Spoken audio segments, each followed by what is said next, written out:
For about a year, I worked a job that required me to drive overnight delivery routes between small towns in Nevada. Most people imagine truck driving as loud and busy, but honestly, most of the time it's the opposite. Especially when you're driving through the desert at night. The roads are empty. The sky is completely black except for stars. And sometimes you can drive for 30 minutes without seeing another single car. My shift usually started around 10 p.m., and my route that night was pretty standard. I was delivering equipment between two warehouses located in towns that were about 2 hours apart. The road between them was mostly a straight stretch of desert highway. No streetlights, no buildings, just miles of open land on both sides. Around 1:30 in the morning, I remember checking the GPS and realizing I still had about an hour left to drive. Everything felt normal. Music playing quietly. Windows slightly cracked. Just that low humming sound of the truck engine and tires on asphalt. Then I noticed headlights in my side mirror. At first, it didn't mean much. Cars occasionally appeared on that road, especially people traveling between towns overnight. But what caught my attention was how far back the headlights were. They weren't getting closer. They just stayed there. Two small white lights in the distance behind me. I kept driving normally for a while. 5 minutes passed. Then 10. The lights were still there. Same distance, same speed. Not getting closer, not falling behind. At some point, I started wondering if maybe they were just pacing themselves behind the truck. Some drivers do that at night, especially on empty highways. But something about it started feeling strange. So after about 15 minutes, I decided to test it. I slowly eased my foot off the accelerator and let the truck slow down slightly. Nothing dramatic, just about 5 miles per hour slower. Within a few seconds, the headlights slowed too. That's when I started paying closer attention. I sped up again. Not a lot, just enough to see what would happen. And sure enough, the headlights matched my speed again. At this point, I was staring at my mirrors more than the road ahead, trying to figure out what kind of vehicle it was. But the headlights were bright enough that I couldn't see the shape of the car behind them. It could have been a sedan, an SUV. Honestly, I couldn't tell. What I could tell was that whoever was driving had been following me for nearly 20 minutes without passing. Eventually, I saw a small gravel pull-off area coming up ahead. It wasn't really a rest stop, just a wide area where truckers sometimes parked if they needed to check something on their vehicle. So I decided to pull in. Part of me just wanted to see if the car would finally pass. As soon as I turned into the gravel lot, I slowed to almost a stop. The headlights stayed on the highway, and the car drove right past me. I remember feeling a small sense of relief in that moment. Like maybe I had just been overthinking the whole situation. The car continued down the road until the lights eventually disappeared around a distant bend. So I sat there for a minute checking my phone and stretching my legs. Probably 5 minutes passed. Then something strange happened. Those same headlights appeared again. But this time, they were coming from the opposite direction. The car had turned around somewhere down the road. And now it was driving slowly back toward the pull-off area where my truck was parked. As it approached the entrance to the gravel lot, the headlights suddenly turned off. Completely. For about 2 seconds. Just darkness. Then they came back on again as the car continued down the highway past me. That moment still bothers me, because turning headlights off while driving on a pitch-black highway makes no sense. Unless the driver didn't want to be seen. About 2 summers ago, my girlfriend and I decided we needed a break from everything. We had both been working long hours for months, barely taking any time off. And eventually, we just reached a point where we wanted to disappear somewhere quiet for a couple of days. Not a hotel, not a busy tourist place, just somewhere remote. After looking around online for a while, we found a small campground in northern Colorado that looked perfect. It only had about 6 campsites, and according to the reviews, it was deep inside a national forest where cell service basically disappeared long before you arrived. That sounded exactly like what we wanted. The drive there took almost 3 hours. For most of the trip, we were on normal roads, but the last 30 minutes were on a narrow dirt road that wound through thick forest. Tall pine trees on both sides, no houses, no traffic, just long stretches of quiet road cutting through the woods. By the time we reached the campground, it was late afternoon. The place looked exactly like the photos online.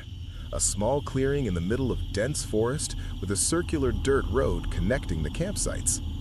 Each spot had a simple fire ring and a wooden picnic table.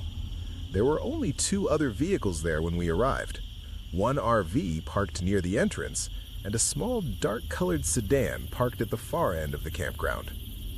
The strange thing was, we never saw anyone near that car. No tent, no people walking around, nothing. But we didn't think much about it. People go hiking or fishing all the time when they're camping. We picked a campsite roughly in the middle of the loop and started setting everything up. The weather was perfect. Cool air, clear sky, and that quiet forest atmosphere that almost feels peaceful enough to make you forget about the outside world. We spent the evening doing normal camping stuff, setting up the tent, cooking a simple dinner over the fire, sitting in folding chairs while the sun slowly disappeared behind the trees. As it got darker, the forest became incredibly quiet. No distant cars, no city noise, just occasional insects and the sound of wood cracking in the fire. At one point, I remember mentioning how strange the silence felt. When you're used to living near traffic or people, that kind of deep forest quiet almost feels unnatural. Around midnight, we decided to go to sleep. The fire had burned down to glowing embers, and the temperature had dropped enough that we were glad to have sleeping bags. Before going into the tent, I looked around the campground one more time. The RV near the entrance was dark, and the sedan at the far end of the campground was still parked there. But again, no sign of the person who owned it. Eventually, we zipped up the tent and went to sleep. Everything felt completely normal, at least for the first few hours. I woke up suddenly at some point during the night. At first, I didn't even know why. Sometimes when you sleep outside, random sounds can wake you up without you realizing what caused it. I laid there for a moment just staring into the darkness inside the tent. The forest outside was completely silent. Then I heard it. Footsteps. Very slow footsteps moving across gravel. At first, my brain tried to explain it away. Maybe someone from another campsite was walking to the restroom area. But something about the sound felt close. Too close. The footsteps moved slowly across the gravel for a few seconds. Then they stopped, right next to our tent. I froze completely, trying not to make any noise. My girlfriend was still asleep beside me, her breathing slow and steady. Outside the tent, whoever it was wasn't moving. They were just standing there, right next to the tent wall. It's hard to explain how unsettling that moment felt. When you're inside a tent, the fabric between you and the outside world suddenly feels incredibly thin. You can't see out, but someone outside could easily see your shadow through the material. I remember listening carefully, trying to hear breathing or movement, but there was nothing, just silence. After maybe 20 seconds, I quietly whispered, "Hello?" The reaction was immediate. The footsteps started again, but they didn't walk away. They started moving around the tent, slowly. First along the side, then behind the tent, then along the other side, like whoever it was circling us. At that point, my heart was beating so loud I was worried they could hear it. I reached for my phone as quietly as I could. My plan was simple: turn on the flashlight and see if I could see a shadow through the tent wall. The moment the phone light turned on, the footsteps outside suddenly ran fast, gravel crunching loudly, branches snapping. Whoever had been outside sprinted straight into the forest. The sudden silence afterward was almost worse, because now we had no idea where they had gone. My girlfriend woke up right after the noise and asked what happened. I told her everything. Neither of us slept for the rest of the night. We just laid there listening. Every small noise in the forest made us tense up. When morning finally came, the sunlight made everything feel slightly less terrifying. But when we stepped outside the tent, we saw something that confirmed we hadn't imagined it. Footprints in the gravel, all around the tent. Not just a single path either. You could clearly see multiple paths circling it. Someone had walked around our tent while we were inside. The footprints eventually led towards the trees and disappeared into the forest. We packed up our gear in less than 15 minutes. Neither of us even wanted breakfast. As we drove out of the campground, I noticed something else. That dark sedan parked at the far end of the campground the day before was gone. And even now, thinking about it years later, I still wonder something. If I hadn't woken up that night, how long would that person have stayed outside our tent? Night photography has always been one of my favorite hobbies. There's something about being outside late at night, far away from cities and noise, that feels almost peaceful. When everything around you is quiet, you start noticing things most people normally ignore. The sound of wind moving through grass, the way distant hills look under moonlight, even the feeling of standing alone under a sky full of stars. A few years ago, I found a rural road outside a small town in Oregon that became one of my favorite places to take photos. It wasn't an official scenic area or anything like that, just a long country road that ran between farmland and open fields. But the reason I liked it was because there was almost no light pollution. At night, the sky there looked incredible. You could clearly see the Milky Way stretching across the sky if the weather was clear. I had been there a couple of times before, so I already knew the area was usually empty. No houses nearby, no traffic. Just a narrow road surrounded by fences and farmland. One night around 11 p.m., I decided to drive out there again to take some long exposure photos. The drive itself was quiet and uneventful. The last small town disappeared in my rearview mirror, and the road gradually became darker and emptier. Eventually, the only light came from my car headlights. When I reached the spot where I usually stopped, I pulled over onto the dirt shoulder beside the road. I grabbed my tripod and camera bag and walked a short distance away from the car. I like to move a little away from the road when shooting photos because headlights from passing cars can ruin long exposures. But that night, I already knew passing cars were extremely unlikely. The entire area felt completely empty. I set up my tripod near a wooden fence line that separated the road from a large open field. From that spot, I had a perfect view of the sky. After adjusting the camera settings, I started taking photos. Each exposure took about 30 seconds, so the process was always the same. Press the shutter, wait, check the result, adjust settings, take another photo.